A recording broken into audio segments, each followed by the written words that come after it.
Hello, I'm David DeLugas, the $99 lawyer. Today, I want to address the issue of bias in the advice that you may get from an attorney, similar to the bias you may get from an auto mechanic or from a doctor. Let me explain what I mean.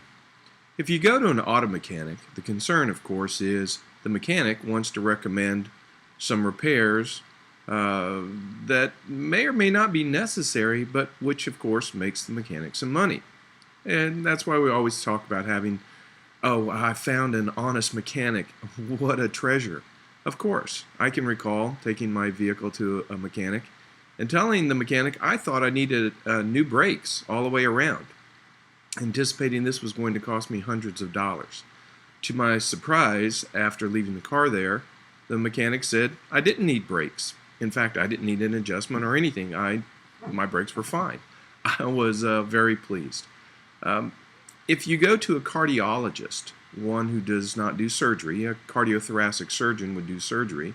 A cardiologist is, by very nature of the training and perspective of the cardiologist, more likely to recommend a path or course of treatment that does not involve an open heart surgery, for example.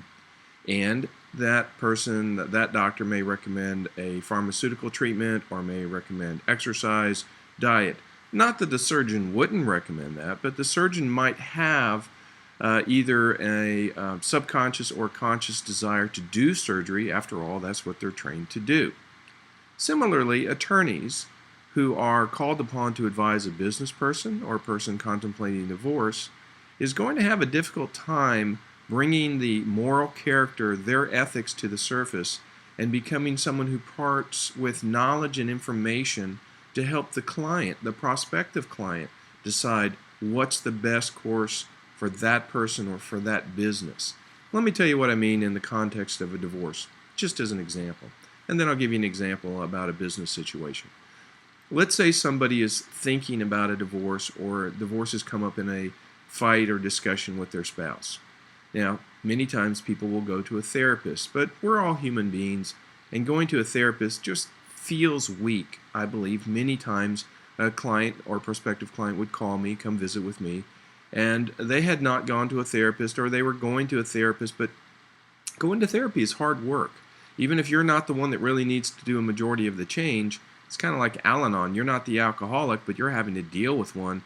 Yet you need to know how to cope. You need to know how to deal with yourself and with others, and especially the addict. So if you're in a marriage where your spouse needs to do a lot more work than, say, you do in therapy, but they're not doing that work, it becomes very difficult to continue going to therapy on your own, or going to therapy not knowing whether your spouse is ever going to be any different, and you're very unhappy. Now, what does the good attorney do? The good attorney gives you what I would call flat information.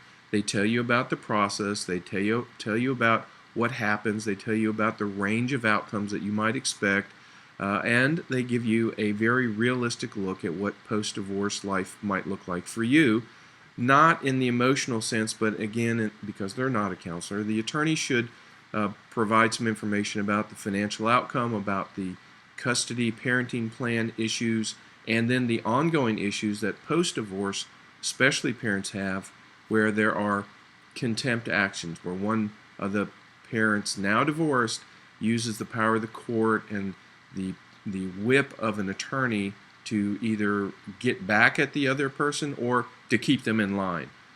Similarly, what often happens post-divorce is one or both of the parties want to constantly review and modify the parenting plan or modify the custody of the child. Indeed, what's called the primary custodial home, or the legal custodian, or the physical custodian. And yes, indeed, money comes into play, where who pays child support or how much child support is paid is still something fought about years down the road. In fact, until the child is no longer subject to child support, and even through college, post-college, 20 years later, the child's getting married, is 30 years old, and these parents are still battling. So, the attorney who is looking to make a fee, again, consciously or subconsciously, may not bring up the downsides to marriage, the pragmatic downsides to marriage. may simply talk about and be empathetic about, oh, you poor, poor person, and how horrible it is for you to go through this. You know what? Let's get going on this right away. Let me get my retainer and we'll get going. I'll file that complaint for divorce. We'll get you the house. We'll get you the kids. We'll get you child support. We'll get you alimony. We'll get you a division of the property that you're going to be happy with.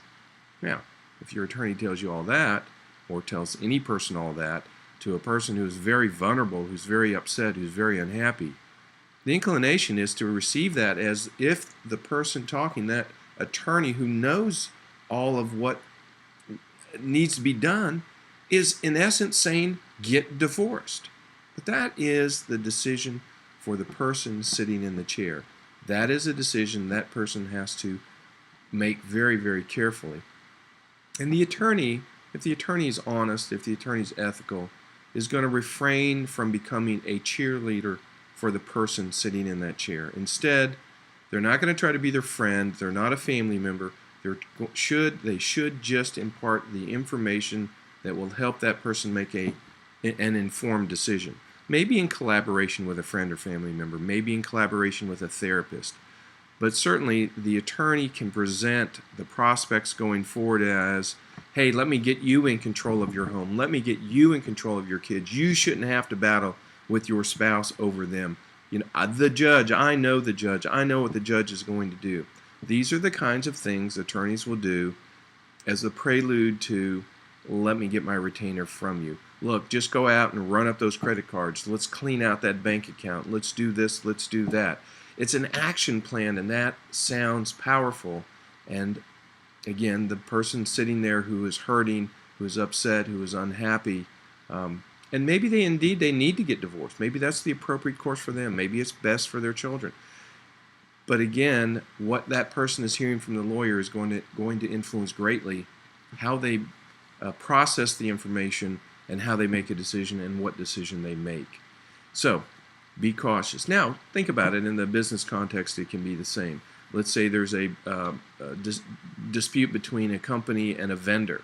Well, the vendor may make very good products most of the time, and the company may have some financial difficulty and hasn't paid its invoice from the vendor on time, or the vendor's provided one batch of product or parts that doesn't meet specs well enough, and a battle ensues between the vendor and the company. Now, a lawyer often will be saying, hey, we can sue, you don't have to pay your bill, they failed to provide the parts on time or to meet specs, and even though it'll shut down your production line, they need to know you're in charge and you're in control.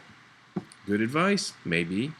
But maybe the better advice is, let's find a solution. And a mediator might be a better way to approach the problem with your vendor. Or if you're the vendor not getting paid and you have a problem with the company, you might also approach it as, if I sue, we're talking 6 months, a year, 2 years before there's a resolution in court. I've destroyed my relationship with this business partner, this customer of mine. That may not be the right course for this business to take. So be wary of the advice you get, whether it's from your auto mechanic, from your doctor, and yes, from your lawyer. Now, one of the benefits of the $99 lawyer is you can't hire me. So what you hear from me is not designed to get you to hire me, but it is designed to help you understand your problem, what your options are, what the realistic outcomes may be, and how best you should approach this. Again, that range of options, and depending on what you may decide to do, how to negotiate with the lawyer you do hire, how to approach the problem with, again, whether it's your spouse contemplating a divorce or whether it's a business person with whom you have a dispute. If I can help you, book a session with me, the $99 lawyer, and let's see if the information I give you will help you make a better decision. Thank you.